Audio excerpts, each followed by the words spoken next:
ભારતની વિકાસ ગાથામાં વૈશ્વિક વિશ્વાસ વધ્યો, કેન્દ્રીય મંત્રી પિયુષ ગોયલનું નિવેદન. કેન્દ્રીય વાણિજ્ય અને ઉદ્યોગ મંત્રી પિયુષ ગોયલે ભારતના ક્લાઇમેટ નેતૃત્વ અને પુનઃપ્રાપ્ય ઉર્જા ક્ષેત્રે થઈ રહેલા ભૂતપૂર્વ વિસ્તરણ પર વિશેષ ભાર મૂક્યો છે. નવી દિલ્હી ખાતે આયોજિત એક ઉચ્ચસ્તરીય બેઠકમાં સંબોધન કરતા તેમણે જણાવ્યું હતું કે ભારત આજે વિશ્વના આર્થિક મંચ પર એક વિશ્વસનીય ભાગીદાર તરીકે ઉભરી આવ્યું છે.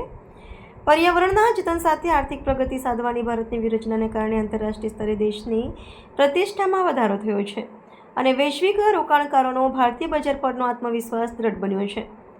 ભારત હાલમાં અનેક દેશો સાથે વ્યાપારી અને આર્થિક ભાગીદારીના કરારો પર સક્રિયપણે કાર્ય કરી રહ્યું છે, જેનો ઉદ્દેશ્ય નિકાસમાં વૃદ્ધિ અને સ્થાનિક ઉદ્યોગોને વૈશ્વિક સ્તરે સ્પર્ધાત્મક બનાવવાનો છે.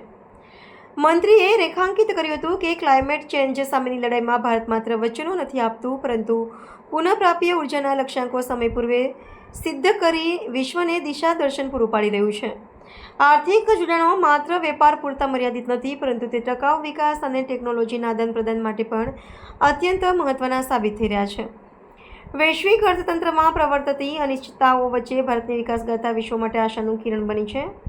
પિયુષ ગોયલે વિશ્વાસ વ્યક્ત કર્યો હતો કે આગામી દાયકાઓમાં ભારત વિશ્વની ત્રીજી સૌથી મોટી અર્થવ્યવસ્થા બનવા તરફ મક્કમ ગતિએ આગળ વધી રહ્યું છે.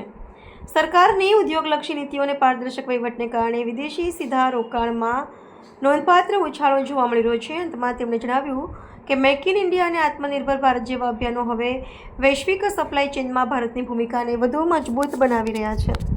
वेस्ट एशिया में युद्ध के बावजूद भारत के निर्यातकों में उत्साह ज़बरदस्त है. अप्रैल के आंकड़े देखें तो अप्रैल में पिछले अप्रैल से पहले 3 हफ्तों में हमारा एक्सपोर्ट काफ़ी बढ़ा है. आगे चल के जैसे जैसे नए ट्रेड एग्रीमेंट्स इफेक्ट में आ रहे हैं, वैसे वैसे संभावनाएं भी बढ़ रही हैं.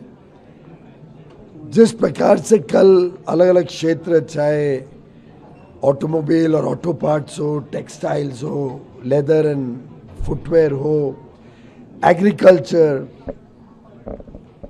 सी फूड, सर्विसेज का क्षेत्र, अलग अलग क्षेत्र में जो अपार संभावनाएं लोगों को आज दिख रही हैं.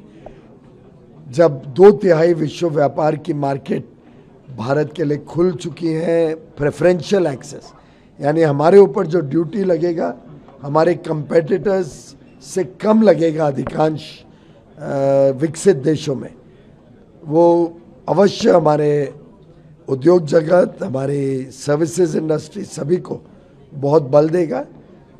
बहुत कॉन्फिडेंस के साथ अब भारत विश्व व्यापार में अपने आगे के कदम उठाएगा. So what is the export consignment started going to West Asia or still it's slow? It is going through different routes. Obviously, the Strait of Hormuz is still a challenge. So what is the latest in the India-US FTA? What is where are we right now? So any idea of that? One of you. Who? What is the latest on the India-US FTA? We've had very good discussions. I think about a week ago, our team is back, and we continue to engage.